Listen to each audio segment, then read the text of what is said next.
I've worked as a 911 dispatcher for 8 years, and I have listened to more people die than most soldiers have ever seen. Some begged until their voices disappeared. Some screamed so loudly that my headset crackled before the line went silent. Others never made a sound after whispering a single sentence. Every death stays somewhere in my head, even the ones I wish I could forget. The strange thing is that the screams no longer bother me. The silence afterward does. The dispatch center sits on the eastern edge of Blackwater Island, a place surrounded by rough seas and endless fog. More than 5 million people live here. Schools are open every morning. Children laugh on their way home. Couples argue over groceries. Tourists still arrive every summer because the beaches are beautiful enough to make them ignore the stories. If you walked through the streets during the day, you would never believe this island is the most cursed place on earth. Everyone thinks we are just another emergency call center. They are wrong. Every month, new dispatchers arrive carrying coffee cups, smiling at everyone they meet, joking about night shifts and overtime pay. They spend their first few days asking where the vending machines are and complaining about how isolated the island feels. Then the calls begin. Within weeks, the smiles disappear. Within months, most of them stop making friends because making friends means attending funerals. Some survive their first year. Most do not. People from the mainland always ask why the government keeps assigning new workers to our unit when the death rate is so high. The official answer is that dangerous jobs always have casualties. They compare us to firefighters and police officers. They call us heroes during interviews and shake our hands whenever cameras are nearby. Those same officials have never spent a single night inside our dispatch room. If they had, they would understand why nobody sleeps with both eyes closed. I still remember my first week here. I believed every caller deserved help. I believed every frightened voice belonged to someone praying for rescue. I thought experience alone would teach me how to separate panic from lies. Instead, experience taught me that monsters know how to cry. The first dispatcher I ever watched die was named Oliver. He had been here for almost 6 years, which made him a veteran. Everyone respected him because he almost never made mistakes. During one night shift, he answered what sounded like an ordinary domestic violence call. A woman whispered that someone had broken into her house. She sounded terrified. She knew her address. She answered every question correctly. Oliver dispatched 2 officers without hesitation. Neither officer returned. 3 hours later, another patrol unit found the police vehicle parked exactly where the GPS said it would be. The headlights were still on. Both front doors were open. There was blood across the dashboard, the windshield, the roof, even the trees surrounding the road. The officers themselves were never found. Oliver resigned the next morning. He was dead before sunset. His body was discovered inside his apartment. Every bone in his body had somehow grown through his skin. His ribs had pushed through his chest like branches growing from a tree. His fingers had split apart into dozens of smaller bones that twisted across the floor. The medical examiner wrote that the injuries were impossible because a human skeleton could not continue growing after death. The report disappeared before anyone outside our department could read it. That was the day I realized we were not dealing with murderers. We were dealing with something that had its own rules. Nobody explained those rules to me. They simply handed me a laminated card and told me never to lose it. It listed 5 rules, no explanations, no history, no reason why they existed. Only one sentence beneath them. If you cannot decide whether a caller is real, remember that making the wrong decision kills more people than making no decision at all. At the time, I thought the warning was exaggerated. I was young enough to believe every mystery eventually had an answer. I know better now. The worst mistake I ever made was not sending officers to the wrong address. The worst mistake I ever made was refusing to send them at all. A 12-year-old girl called just before midnight. She said someone was outside her bedroom window. She was crying so hard that I could barely understand her. Every instinct told me to dispatch help immediately. Then she said something that made my blood run cold. She described one of the things written on our 5 rules. I convinced myself it had to be another trap. I apologized and ended the call. 2 days later, search teams found her body inside the forest less than 2 kilometers from her house. She had not been eaten. She had not been torn apart. She had simply changed. Her arms had become so long that they wrapped around entire trees. Her jaw had stretched all the way down to her chest. Her eyes had continued growing until they burst through the sides of her skull. Every photograph from that crime scene was locked away before sunrise. I still remember her voice. Sometimes, during the quiet hours after midnight, I think I hear her calling again. Every dispatcher on this island carries ghosts. By my third year, I stopped asking why the dispatch room never stayed full. Every empty chair had belonged to someone whose name I could still remember. The cleaning staff would quietly remove the headset from a dead dispatcher's desk, wipe away whatever was left behind, and have the station ready before the next shift began.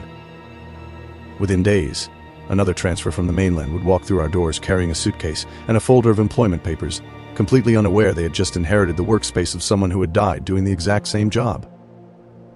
Nobody ever questioned why replacements arrived so quickly. Nobody wanted to know the answer. The supervisors always welcomed the newcomers with warm smiles, gave them a tour of the building, introduced them to everyone, and handed them the same laminated card containing the 5 rules. Every single new dispatcher reacted the same way. They skimmed through the card, laughed at how strange some of the rules sounded, and assumed it was some old tradition designed to scare rookies. They always asked why the rules existed. The supervisors always gave the same answer. They would understand after they had spent enough time answering calls on the island. Most of them believed that answer. None of them believed it for long. One of those new dispatchers was Ethan. He was 26 years old, recently married, and had accepted the transfer because the salary was nearly twice what he earned on the mainland. During his first week, he talked endlessly about saving enough money to buy a house for his wife. He showed us pictures from their wedding during lunch breaks and complained that she hated horror movies because she became frightened too easily. Watching him laugh reminded me of the person I used to be before this island hollowed me out. 3 weeks later, he stopped talking about his future. A month later, he barely spoke at all. One quiet evening between calls, Ethan walked over to my desk and asked how I always knew which emergency calls were genuine. I kept staring at my monitor for several seconds before telling him the truth. I explained that I never actually knew. None of us did. Every decision we made was based on experience, instinct, and a little bit of luck. Sometimes we saved innocent people. Sometimes we condemned them. Sometimes we sent officers into traps that had been waiting for us long before the phone ever rang.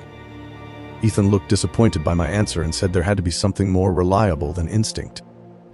I simply told him that certainty was the first thing this island took from every dispatcher who stayed here long enough. He walked back to his station convinced I was exaggerating.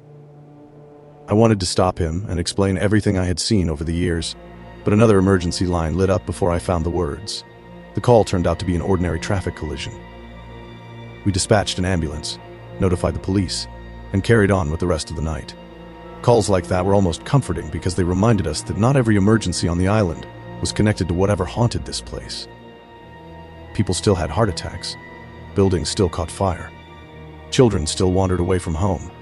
Those were the calls we prayed for because they followed rules that made sense. The island, however, had its own rules. 4 hours later, another dispatcher answered a distress call from a fishing boat near the northern cliffs. The captain reported that his engine had failed, and heavy waves were pushing them toward the rocks. Everything about the call sounded legitimate. Their location matched the Coast Guard's tracking system. The weather conditions supported the story. Nothing seemed unusual. A rescue team was dispatched immediately, but none of them ever came back. When another patrol boat reached the reported location just before sunrise, they found the rescue vessel drifting peacefully across the water. The engine was still running. The emergency lights were flashing exactly as they should have been. Every life jacket had been neatly folded and placed on the deck as though someone had arranged them with impossible patience. The 6 Coast Guard officers had disappeared without leaving behind a single drop of blood, a footprint, or even signs of a struggle. The official report blamed dangerous sea conditions. Everyone inside our dispatch center threw that explanation into the trash. By then I had noticed something strange about the island. It never allowed fear to become predictable. Some weeks passed without a single unusual incident. We handled normal emergencies, joked during coffee breaks, complained about paperwork, and almost convinced ourselves that the stories surrounding the island had been exaggerated. Then everything would change overnight. The phones would begin ringing one after another without any obvious reason. The number of emergencies would triple. The atmosphere inside the room would become so heavy that even the newest dispatchers stopped talking. Nobody could explain why those nights felt different. The lights remained the same. The equipment functioned normally. Yet every person inside that room instinctively knew something terrible was about to happen. Those were the nights we feared the most. Not because we expected to die. Because we knew someone was going to make the wrong decision. During my 5th year, I secretly began documenting every unusual incident in a notebook that I hid inside my desk. Keeping personal records was against department policy, but I no longer trusted the official reports. Too many investigations disappeared. Surveillance footage was erased. Medical records were rewritten. Entire case files vanished from the archives without explanation. It became painfully obvious that someone wanted every strange incident forgotten as quickly as possible. At first, my notebook was nothing more than scattered observations. I recorded unusual callers, impossible crime scenes, mysterious disappearances, and every death that refused to make sense. Months later, after filling hundreds of pages, I spread every note across the floor of my apartment and started connecting them together. That was when I discovered the first real pattern. Every victim had called us before they died. Not every caller became a victim, but every victim had made the call. The realization refused to leave my mind. It was too consistent to be dismissed as coincidence. The emergency call itself was somehow connected to whatever invisible game was being played across this island. I still did not understand how, and I certainly did not understand why, but I knew the phone was more than a tool for asking for help. It was part of the curse. The following morning, I arrived at work carrying my notebook inside my backpack. For the first time in years, I had decided to confront my supervisor. I wanted to know why every victim seemed to pass through our switchboard before meeting their fate. I had rehearsed the question all the way to work, but the words disappeared the moment I stepped into the dispatch room. Every dispatcher was standing perfectly still. Nobody was answering phones. Nobody was speaking. Every single person in the room was staring toward the same empty concrete wall. There was nothing there. No television, no window, no doorway, just bare concrete. Yet dozens of experienced dispatchers stood frozen, silently watching that empty wall with expressions I had never seen before. It looked less like fear and more like recognition, as though something invisible had entered the room and every one of them could see it except me. Before I could ask what was happening, every emergency line in the building began ringing at exactly the same time. Every phone in the room rang at the exact same moment. There were nearly 40 emergency lines inside the dispatch center, and hearing one or two ring together was perfectly normal. Hearing all of them ring in complete unison was something else entirely. The sound echoed through the room like a choir, each ringtone matching the others so perfectly that it no longer sounded electronic. It sounded alive. Nobody moved. The dispatchers continued staring at the empty wall as though the ringing no longer existed. I looked around the room expecting one of the supervisors to tell everyone to answer the calls, but even they remained frozen. It lasted only a few seconds, yet those few seconds felt impossibly long. Then our shift supervisor, Martha, quietly turned away from the wall and looked at the rest of us. "Do not answer them." Her voice was calm, almost emotionless. One by one, every dispatcher slowly sat back down without touching their headsets. The phones continued ringing. Some stopped after only a few seconds, while others rang for nearly a minute before finally falling silent. Not a single call had been answered. The room remained silent long after the ringing ended. Nobody explained what had just happened. Nobody even acknowledged it. The newer dispatchers looked completely confused. They glanced at one another, waiting for someone to ask the obvious question, but none of them dared to speak first. After several minutes, the room gradually returned to normal. People resumed taking ordinary emergency calls as though nothing unusual had happened. I had been working there long enough to know better than to ask questions in front of everyone. The answers never came that way. Later that afternoon, I found Martha alone in the break room pouring herself another cup of coffee. She looked exhausted. Deep lines had formed beneath her eyes over the years, and her hair had turned almost completely gray despite being barely 50. She had survived longer than anyone else in our department. If someone knew the truth about this place, it was her. I asked why nobody had answered the phones that morning. She stared into her coffee for several moments before telling me that some calls were never meant to be answered. I reminded her that we were emergency dispatchers and that ignoring emergency calls went against everything we had been trained to do. She gave me a tired smile and replied that our training manuals had been written for the mainland, not for this island. Whatever happened here followed older rules than anything printed inside government handbooks. I asked whether those calls had been predators. She slowly shook her head. Then she said something that stayed with me for years. She explained that people always assumed the 5 rules existed to identify predators, but that assumption was wrong. The rules were never written to identify monsters. They were written to identify moments when the game itself was moving. I had no idea what she meant.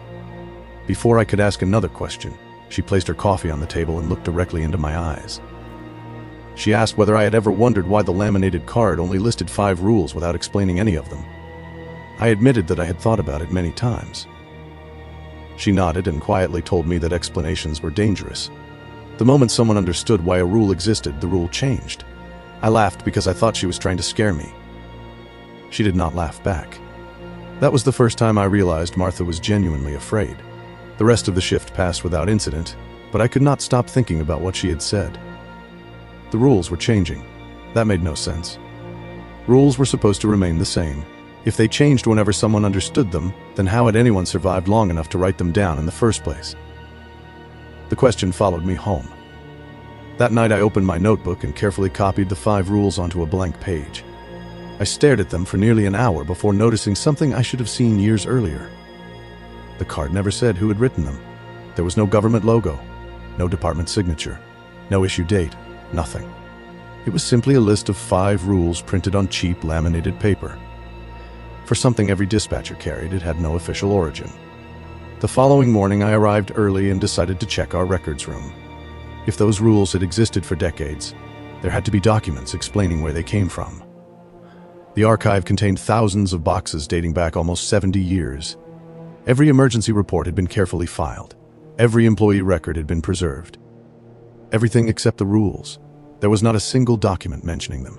Not one memo. Not one training manual. Not one meeting record. It was as though the 5 rules had simply appeared one day and everyone accepted them without question. I spent nearly 3 hours searching before I noticed someone standing at the end of the aisle. It was Arthur. Arthur had retired 2 years earlier after surviving almost 15 years inside the dispatch center. Everyone believed he had moved back to the mainland. He smiled when he saw me. I asked what he was doing inside a restricted archive. Instead of answering my question, he asked one of his own. He wanted to know whether I had finally started looking for the truth. I nodded. The smile disappeared from his face. He slowly walked toward me before quietly explaining that every dispatcher eventually reached this point. We all started asking the same questions. We all believed we were close to uncovering whatever secret the higher-ups had been hiding from us. Then he said something that made every hair on my body stand up. He told me not to waste my time searching government records because the government had never written the 5 rules. Someone else had. Before I could ask who, Arthur reached into his coat and handed me an old notebook. The leather cover was cracked with age, and dried blood stained the edges of several pages. He told me it had belonged to the very first dispatcher assigned to Blackwater Island. Then he turned around and walked away without another word. I opened the notebook expecting to find old case reports. Instead, the very first page contained a single handwritten sentence. There were only 3 rules when I arrived. The other 2 appeared after we started losing. I did not open the notebook again until I got home. Every instinct told me to leave it inside my locker at work and forget Arthur had ever handed it to me. But curiosity had always been my greatest weakness. It was the same curiosity that had convinced me to start keeping my own notebook years earlier. If someone had documented the beginning of everything that happened on this island, I wanted to know what they had seen. The leather felt brittle in my hands.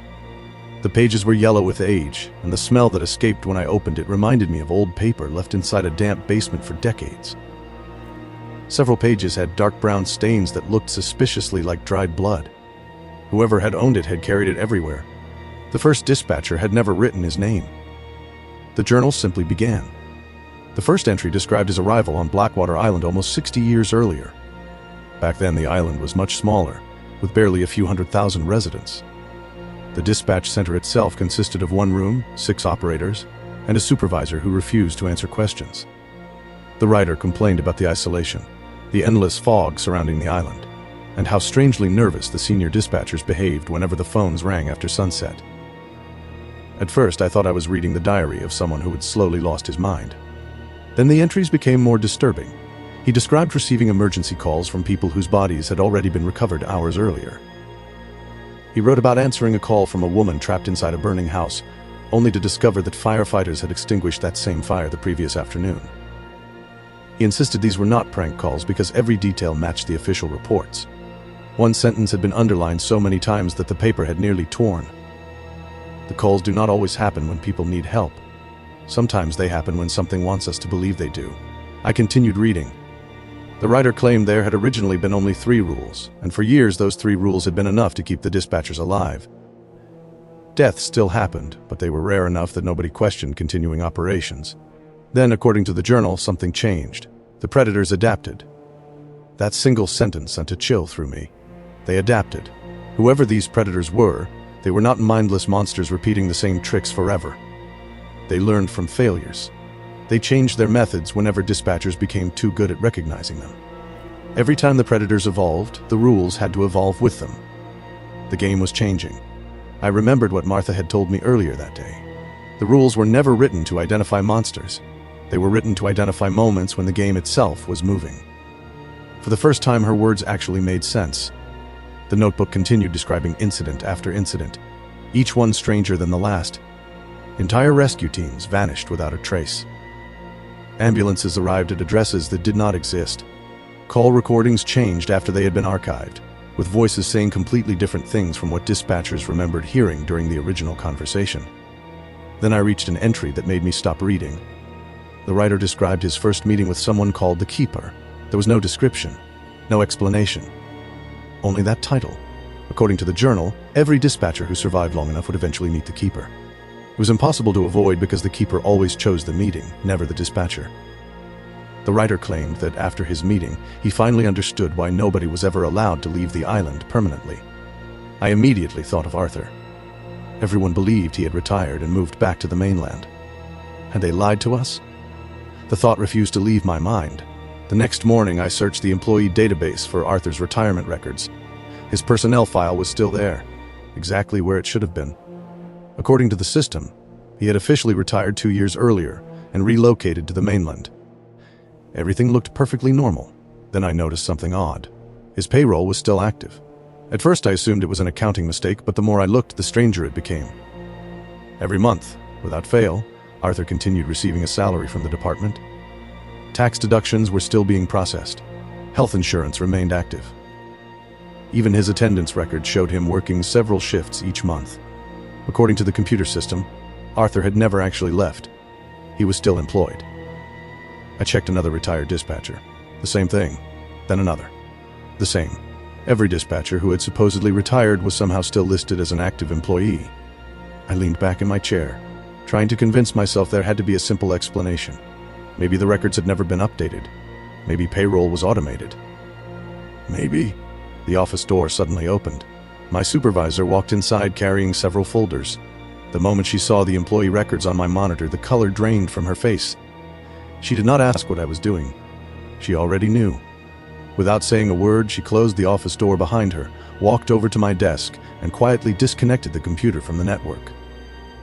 Then she looked at me with an expression I had never seen before. It was not anger, it was fear. She asked me one question. She wanted to know where I had gotten the notebook. When I told her Arthur had given it to me yesterday inside the archive, she remained silent for several seconds before slowly shaking her head. Then she whispered something that turned every thought in my head into ice. Arthur had not retired 2 years ago. Arthur had died inside this building 11 years earlier.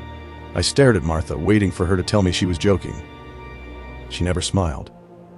The room suddenly felt much colder than it had a few seconds earlier. I looked back at the computer screen where Arthur's employment record was still open. His photograph looked exactly the way I remembered seeing him less than 24 hours earlier. The same gray hair, the same tired eyes, the same crooked smile he had worn when he handed me the notebook. I told Martha I had spoken to him yesterday inside the archive. I described exactly where we had met, what he was wearing, and how he had walked away after giving me the journal. I even reached into my backpack and placed the notebook on the desk between us. The moment she saw it, every trace of color disappeared from her face. She picked it up with trembling hands but refused to open it. Instead, she simply stared at the worn leather cover as though she had seen it many years before. She quietly admitted that she recognized it. The notebook had belonged to Samuel Hayes, the first dispatcher ever assigned to Blackwater Island. Every dispatcher knew the story, although none of us had ever been told all of it. Samuel disappeared after working here for almost 9 years. His body was never recovered. The notebook disappeared with him. Until now. I asked how that was possible if Arthur had just handed it to me. Martha slowly lowered herself into the chair across from mine before explaining something that made even less sense. She said every few years someone claimed they had met Arthur. Not everyone. Only one dispatcher. The reports were always the same. Arthur appeared alone, usually somewhere quiet inside the building.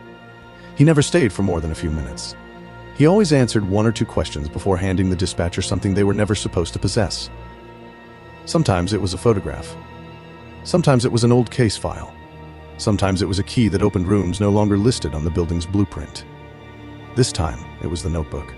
I asked why nobody had investigated it. She gave me a look that almost felt like pity. They had. Every investigation ended the same way. Nothing was ever found. Security cameras never recorded Arthur. Door access logs never showed anyone entering or leaving. The dispatchers who claimed to meet him passed every psychological evaluation. Yet, there was never any evidence that the meetings had actually happened, except for whatever Arthur left behind. I looked down at the notebook resting on the table. It was evidence. I could touch it. I could smell the old paper. The dried blood staining its pages was real. So how could someone who had died 11 years ago hand it to me? Neither of us had an answer. Martha finally opened the notebook and slowly turned through its pages. I watched her expression change with every entry she read. At one point, she stopped completely and closed her eyes as though she had found something she wished she had never seen again. When she finally spoke, her voice was barely above a whisper. She said the last few pages were missing. I frowned because I had already read through most of the journal and had not noticed anything unusual. She showed me the center of the notebook. The stitching had been cut. Several pages had been carefully removed without damaging the rest of the journal. Whoever had taken them had known exactly what they were looking for. I asked what had been written there. She hesitated for a long moment before admitting she had only heard rumors. According to one of the older supervisors, those missing pages described the true purpose of the dispatch center. Not the official purpose, the real one. Before I could ask another question, every computer inside the office suddenly shut off. The lights flickered once, then twice.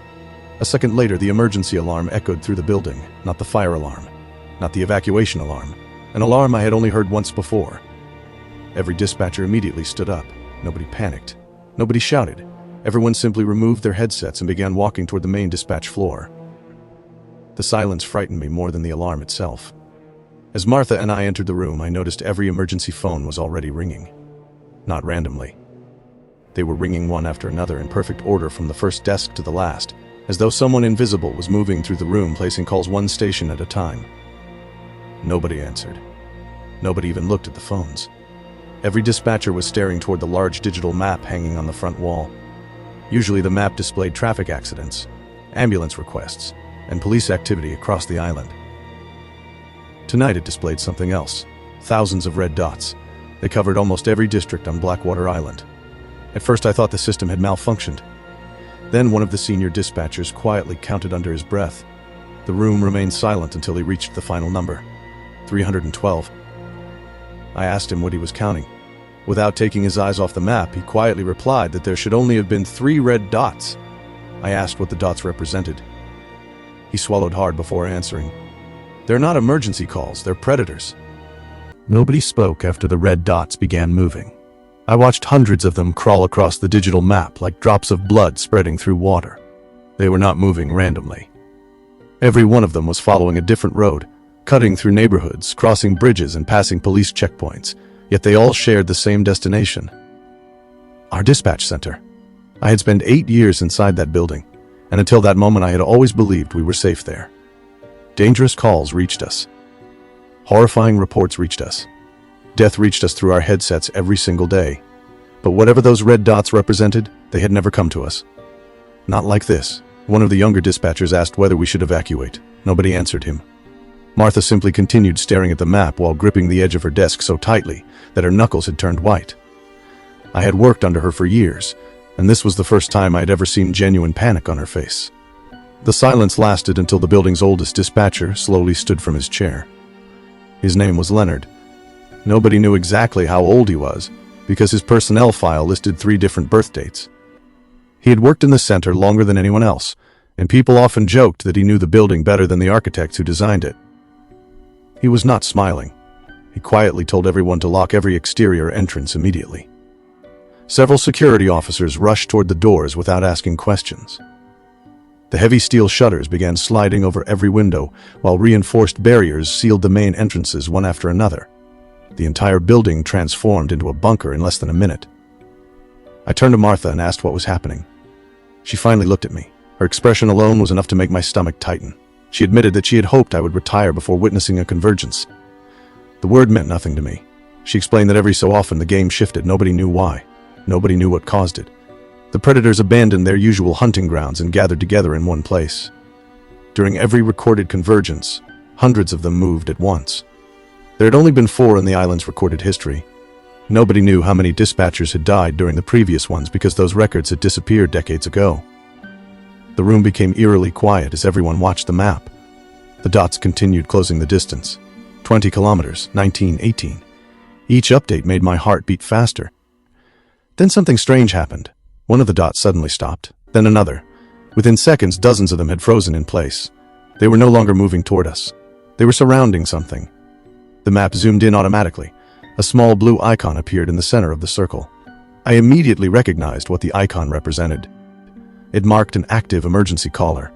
Every predator on that side of the island had abandoned us to surround a single person. Nobody understood why. Before anyone could speak, one of the emergency phones rang. Only one. Not all 40, just one. Every eye in the room turned toward the desk where the call was coming from. It was mine. The display showed no phone number, no location, no caller identification, only one sentence. Emergency priority override. My hand refused to move. Martha quietly ordered me not to answer it. Leonard immediately disagreed. He said that if the system had flagged the call as an override, ignoring it would violate the oldest protocol in the building. The two of them stared at each other across the room. It was obvious they had argued about this before. Neither one was willing to back down. The phone continued ringing. Every second that passed seemed louder than the last. Finally, Martha turned toward me and told me the decision was mine. For the first time since joining the dispatch center, nobody could tell me what the correct choice was. I looked around the room. Dozens of experienced dispatchers were watching me. Not because they expected me to save them, because they genuinely did not know what would happen next. With my heartbeat pounding inside my ears, I reached for the headset. The ringing stopped the instant my fingers touched it. The line connected by itself. I never had the chance to say the standard emergency greeting. A calm elderly man spoke first. He did not sound frightened. He did not sound injured. He sounded disappointed. He quietly apologized for calling the center after so many years and said he knew the staff probably no longer remembered his voice. Then he introduced himself. "My name is Samuel Hayes." Every muscle in my body froze. Samuel Hayes, the first dispatcher, the man who had supposedly disappeared 60 years ago. Before I could force a single word out, he sighed softly and said something that made the entire room disappear around me. "I finally found where they've been hiding the 6th rule." The room became so quiet that I could hear the static humming inside my headset. Nobody moved. Nobody dared to interrupt. Every dispatcher was staring at me, trying to judge my expression because they could not hear the voice on the other end of the line. Whatever Samuel Hayes was saying, only I could hear it. I finally found my voice and asked who he really was. The old man let out a tired laugh that sounded more exhausted than amused. He said that was the same question he had asked himself for nearly 60 years. According to every official record, Samuel Hayes had disappeared decades ago. According to the newspapers, he had died in the line of duty. According to the government, he had never been seen again. None of those stories were entirely true. He explained that death was a simple thing on Blackwater Island. Disappearing was much worse. I asked where he was calling from. He admitted he did not know. His voice remained calm as he explained that there were places beneath the island where direction no longer existed. There was no sunrise or sunset there. Time refused to move the way it should. Days, months, and years lost all meaning. The only reason he still remembered his own name was because he repeated it every day, afraid that one morning he would wake up and discover even that had been taken from him. I looked toward Martha. She was watching me carefully, trying to read my lips. I wanted to tell everyone who was on the line, but something inside me resisted. It was not fear. It felt more like an instinct warning me to keep the conversation between Samuel and myself. I had no explanation for it. Samuel interrupted my thoughts by asking whether Arthur had already found me. My heart skipped a beat. I quietly admitted that he had. Samuel sighed as though he had expected that answer all along. He explained that Arthur always found the next dispatcher. It had happened before, and it would continue happening until the game finally ended. Arthur no longer belonged to the living or the dead. He'd become something in between, forced to wander wherever the rules allowed him to exist. His only purpose was to pass pieces of the truth from one generation to the next because nobody alive was permitted to know everything. I asked what game he kept talking about. For several seconds, Samuel remained silent. When he finally spoke again, his voice sounded much heavier. He explained that every dispatcher made the same mistake. We believed the predators were our enemies because they killed us. We believed the government was using us because they kept replacing the dead. Those things were true, but they were not the real problem. The real problem was that the game had started changing. He said the Covenant had remained almost unchanged for centuries. The predators hunted. The dispatchers protected. Innocent people survived or died depending on the choices made inside our building. It was cruel, but it was stable. Something had broken that balance. The predators had begun doing things they had never done before. They were learning. The notebook Arthur had given me suddenly felt much heavier inside my backpack. Samuel asked whether I had read the first dispatcher's journal. I told him I had. He asked if I had noticed the missing pages. Again, I answered yes. His voice dropped to almost a whisper. He explained that those pages had not been stolen to hide the truth. They had been removed because the truth itself was dangerous. Some knowledge was treated like a disease on Blackwater Island. Once enough people understood it, the Covenant changed to compensate. Every discovery made the game more difficult for the next generation of dispatchers. That was why the rules kept increasing. They were never permanent. They were reactions. The realization made my stomach tighten. Every answer we uncovered made the island more dangerous. Every mystery we solved created another one. Samuel told me that was why he had hidden the final pages all those years ago. He had hoped ignorance would buy future dispatchers more time. It had not worked. The predators adapted anyway. I asked about the sixth rule. The line became completely silent. For a moment I thought the call had disconnected. Then Samuel spoke again, this time with unmistakable fear in his voice. He admitted that there had never been a sixth rule. Not until 3 nights ago. I felt every muscle in my body tense. 3 nights ago. That was the same night the strange calls had rung through every phone in the dispatch center. Samuel said the Covenant had changed for the first time in decades. Whatever slept beneath Blackwater Island was no longer satisfied with the old game. It had rewritten the rules, and when the Covenant rewrote itself, everyone already playing became subject to the new conditions. I asked what the sixth rule said. Before Samuel could answer, an ear-piercing alarm exploded throughout the building. The digital map on the front wall flashed violently. Every red dot that had been moving toward the dispatch center disappeared at once. For a brief second, the entire island was empty. Then the map refreshed. The predators were no longer outside. Every single red dot had reappeared inside the dispatch center. Not 1, not 10, hundreds. They were standing on every floor of the building. The call suddenly filled with violent static. Through the noise, I barely heard Samuel shout one final warning. They finally learned how to come inside. The line went dead. The emergency line went dead. I kept the headset pressed against my ear for several seconds, hoping Samuel would come back, but the only sound left was a steady stream of static. Around me, the dispatch floor had dissolved into controlled chaos. Supervisors were shouting orders. Security officers were sealing internal corridors. Every dispatcher had abandoned their station and gathered around the digital map. Nobody could understand what they were seeing. Hundreds of red dots covered the building, every floor, every hallway, even the basement. It looked as though an entire army had walked through our walls without opening a single door. Then, just as suddenly as they had appeared, the dots vanished. The map was blank again. One of the technicians immediately assumed the tracking software had crashed. He restarted the system twice, checked the network connection, and even switched to the backup server. Every diagnostic came back normal. The equipment was working perfectly. The map simply refused to tell us where they were anymore. Leonard slowly stepped away from the screen. His face had become frighteningly pale. He looked less surprised than everyone else, which somehow made the situation even worse. He quietly admitted that he had feared this day for years. Nobody interrupted him. He explained that the map had never actually tracked the predators. It tracked the Covenant's awareness of them. As long as the game remained stable, the system knew where every active predator was located. If the dots disappeared, it did not mean the predators had vanished. It meant the Covenant no longer distinguished them from everyone else. The room fell silent. I felt my heartbeat become heavier. Someone finally asked the question none of us wanted to ask. If the system could no longer tell them apart, how were we supposed to? Nobody answered. The first scream echoed through the building less than a minute later. It came from somewhere below us, not a frightened scream. Agony. The kind that tears itself out of a person's throat before they even realize they are screaming. Several security officers rushed toward the stairwell while the rest of us remained frozen. The screams stopped almost immediately, replaced by complete silence.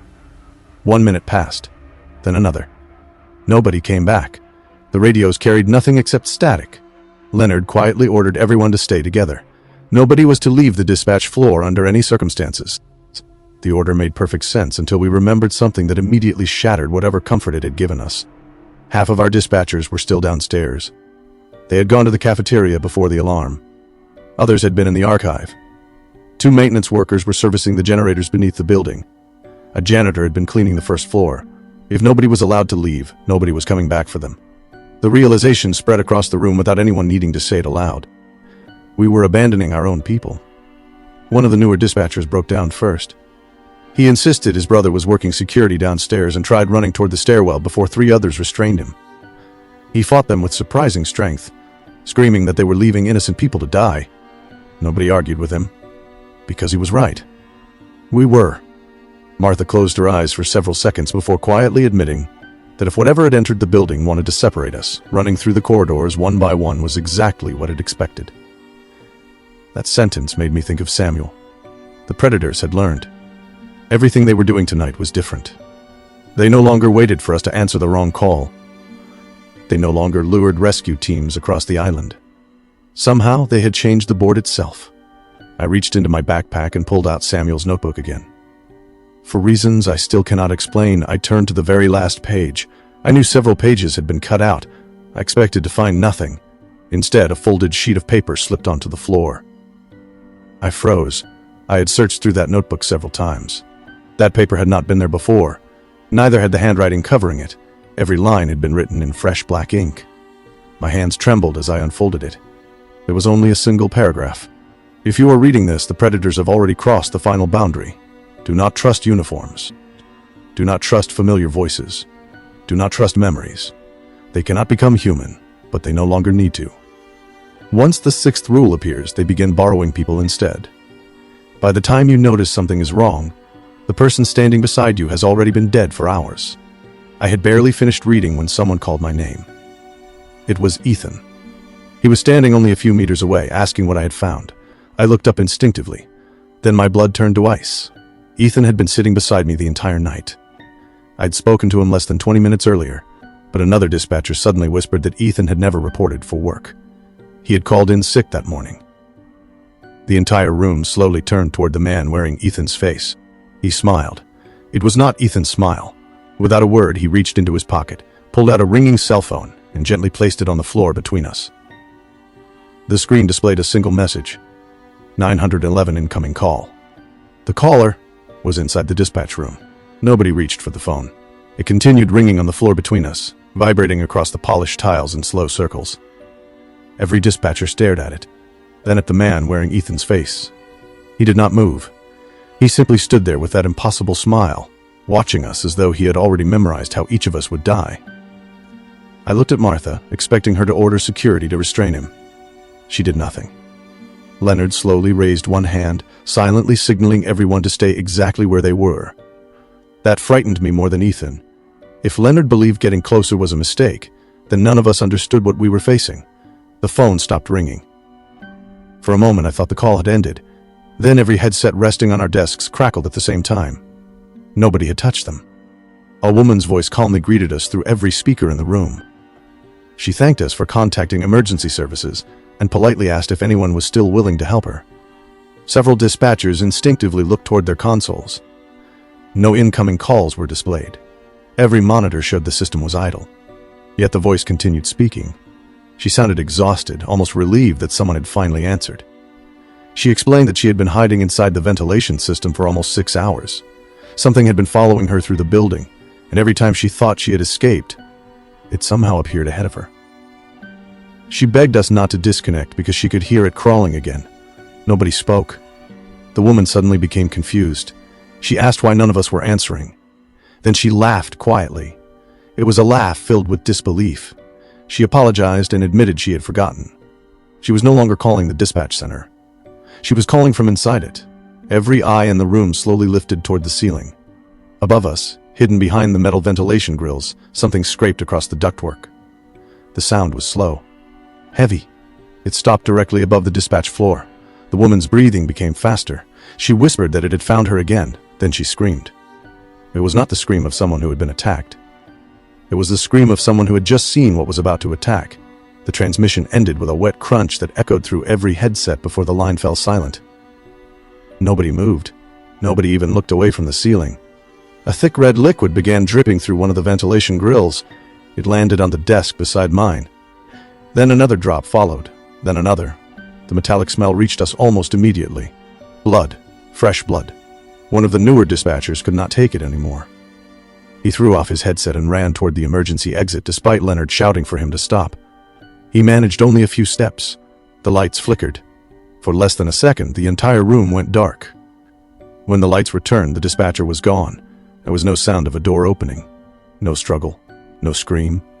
He had simply ceased to exist. The only thing left behind was his employee identification card lying on the floor exactly where he had been standing. Nobody dared pick it up. The silence that followed felt unnatural. Then Ethan finally spoke. His voice sounded almost identical to the real Ethan's, but there was something missing beneath it. No emotion. No warmth. Every word felt rehearsed, as though someone had learned how humans talked without ever becoming one. He calmly apologized for frightening us. He explained that none of this had been personal. The game had simply reached the point where new moves were allowed. For generations, both sides had obeyed the covenant exactly as it had been written. Dispatchers answered calls. Predators created traps. Lives were won and lost according to rules older than memory. Then someone cheated. The room became perfectly still. Even Leonard looked surprised. I asked who had cheated. The thing wearing Ethan's face slowly turned toward me. It smiled again. It told me that humans always blamed the predators because they were easier to hate. The truth was much uglier. Decades earlier, the people running the island had broken one of the Covenant's oldest laws. They believed they could outsmart the game. They believed they could reduce dispatcher deaths without paying the price. Instead, they changed the game itself. The predators adapted. The rules multiplied. The deaths became worse. Everything happening tonight was simply the Covenant correcting what humanity had broken. Nobody spoke. For the first time since joining the dispatch center, I found myself wondering whether the creatures hunting us were actually telling the truth. The thing looked around the room before quietly saying that we had one final chance to keep the Covenant alive. One dispatcher would have to answer a call that had never been answered before. If nobody accepted it before sunrise, the seal beneath Blackwater Island would weaken for the first time in centuries. I asked what would happen if the seal broke. The smile disappeared from Ethan's face. For the first time, I saw genuine fear in his eyes. He looked toward the floor beneath our feet and whispered that even the predators feared what was buried below the island. Then every telephone in the dispatch center rang again. This time, every screen displayed the same caller. Location, below foundation level. The problem was that our building had never been built with a foundation level. I had memorized the building's blueprint years ago. There was no foundation level. Beneath the dispatch center sat nothing more than reinforced concrete resting on solid bedrock. I had seen the construction plans myself. At least, I thought I had. Leonard slowly walked toward the oldest telephone in the room. Unlike the others, it was not connected to the digital system. It was an old rotary phone that had never once rung during the 8 years I had worked there. Most of us assumed it had been left behind because nobody bothered throwing it away. Tonight, it began ringing. Leonard closed his eyes before lifting the receiver. He never said a word. He simply listened. The color drained from his face. A few seconds later, he carefully placed the receiver back onto its cradle and turned toward the rest of us. He quietly admitted that the caller was asking for a dispatcher by name. Not mine, not Martha's, not anyone currently working in the building. The caller was asking for Samuel Hayes. The room fell silent. Leonard looked older than I had ever seen him. His shoulders slumped as though he had spent decades carrying a burden that had finally become too heavy. He admitted there was one truth the supervisors had hidden from every dispatcher because they believed ignorance was the only thing keeping us alive. This building had never been built to receive emergency calls. It had been built to answer one. Long before Blackwater Island became a city, the thing buried beneath it had spoken only once. Nobody knew what language it used, yet everyone who heard it understood the same message. It wanted someone to answer. The first settlement disappeared within a week. The second built a shrine. The third created a priesthood. None of them survived. Generations later, someone discovered that the voice beneath the island could be delayed by giving it another voice to speak with. The first dispatch station was nothing more than a single room with one operator and one telephone connected to nothing anyone could explain. As long as someone answered calls every day, the voice below remained occupied. It kept playing its endless game through desperate people, predators, and dispatchers instead of reaching the surface itself. That was the real purpose of our department. We were never rescuing an island. We were distracting something beneath it. Every dispatcher who died was not feeding the seal. They were replacing the previous player. The game could never be allowed to end because the moment nobody remained willing to answer, the thing below would stop speaking through telephones. It would speak directly to everyone. Martha quietly admitted that the government had discovered this truth decades ago. They had considered evacuating the island, but calculations showed there was no safe distance. Whatever lay beneath Blackwater Island would not remain beneath it for long if the game ever ended. 5 million lives had become hostages to a ritual nobody fully understood. That was why replacements kept arriving. Not because the government expected us to survive. Because somebody always had to be sitting in this room. The lights suddenly dimmed. A low vibration rolled beneath our feet. It was so deep that I felt it in my chest before I heard it. The concrete floor trembled. Dust drifted from the ceiling. Somewhere below us, something enormous shifted for the first time in centuries. Every telephone stopped ringing. The silence lasted only a heartbeat. Then the rotary phone rang once. Only once. Leonard looked at me. There was no fear left in his eyes. Only acceptance. He quietly said that the call was finally for me. Nobody tried to stop me. I walked across the dispatch floor feeling strangely calm. 8 years of listening to strangers beg for help had prepared me for many things, but not this. As I lifted the receiver, I realized the line contained no static at all. It sounded perfectly clear. Someone whispered my name. Not loudly, not threateningly. Almost affectionately. The voice thanked me for answering. I asked who I was speaking to. For several seconds, nothing happened. Then I heard millions of voices answer at the same time. Every scream, every emergency call, every dispatcher who had ever died inside this building, every victim I had failed to save, every officer who had disappeared after I sent them into a trap. They all spoke together with perfect clarity. They were not trapped beneath the island. They had become the island. The voice calmly explained that the game had never been between dispatchers and predators.